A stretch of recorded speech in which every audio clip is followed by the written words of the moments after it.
বাঙালির শ্রেষ্ঠ উৎসব শারদীয়া পুজোর শুভ উদ্বোধন হল বিশ্বকর্মা পুজোর মধ্য দিয়ে। স্বাভাবিকভাবেই বুধবার এক কথায় আনন্দে মাতোয়ারা আপামর বাঙালি। বিভিন্ন জায়গার পাশাপাশি বহরমপুরের পঞ্চাননতলায় মুর্শিদাবাদ জেলার ট্রাক শ্রমিক ইউনিয়নের বিশ্বকর্মা পুজো অনুষ্ঠিত হল।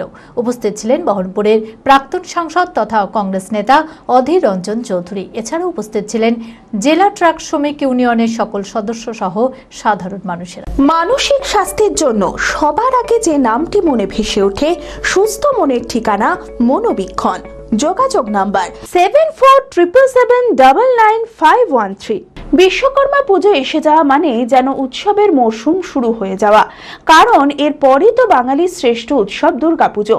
বুধবার বাঙালির শ্রেষ্ঠ উৎসব শারদীয়া পুজোর শুভ উদ্বোধন হলো বিশ্বকর্মা পুজোর মধ্যে দিয়ে। স্বাভাবিকভাবেই বুধবার এক কথায় আনন্দে মাতোয়ারা আপামর বাঙালি। বিভিন্ন জায়গার পাশাপাশি বহরমপুরের পঞ্চাননতলায় মুর্শিদাবাদ জেলার ট্রাক শ্রমিক ইউনিয়নের বিশ্বকর্মা পুজো অনুষ্ঠিত হলো এদিন সকালে, যেখানে মুখ্য অতিথি হিসেবে উপস্থিত ছিলেন বহরমপুরের প্রাক্তন সাংসদ তথা কংগ্রেস নেতা অধীর চৌধুরী। এছাড়াও উপস্থিত ছিলেন জেলা ট্রাক শ্রমিক ইউনিয়নের সকল সদস্য সহ সাধারণ মানুষ। প্রতি বছরের মতন এবারেও লিয়াকত, আনন্দ এবং বাকি যারা আছে তারা সকলে মিলে তাদের চরম প্রতিকূল অবস্থার মধ্যেও এই বিশ্বকর্মা পুজোর আয়োজন করেছেন। এটা এই এলাকার মানুষের কাছে অত্যন্ত পরিচিত একটা উৎসব। শুধুমাত্র পুজোর জন্য পুজো নয়, এটা একটা উৎসব। সেই উৎসবে আপনারা যারা এসেছেন তাদেরকে আমি ধন্যবাদ জানাই। আপনাদের সকলের মঙ্গল কামনা করি, আপনাদের সকলের ভালো হোক।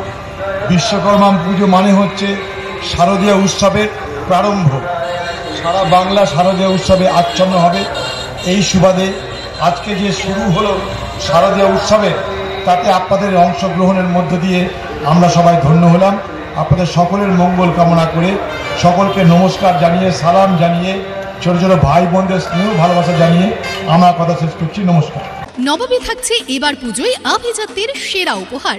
প্রতিটি কেনাকাটায় আকর্ষণীয় উপহার। ছোট থেকে বড় সকলের সমস্ত রকমের পাঞ্জাবের সেরা কালেকশনে নবাব দিচ্ছে এবার পুজোয় প্রতিটি কেনাকাটায় অসাধারণ উপহার। এবার পুজোয় পাঞ্জাবির কেনাকাটায় চলে আসুন পাঞ্জাবির রাজা নবাবে। নবাব, খাগড়া, বহরমপুর।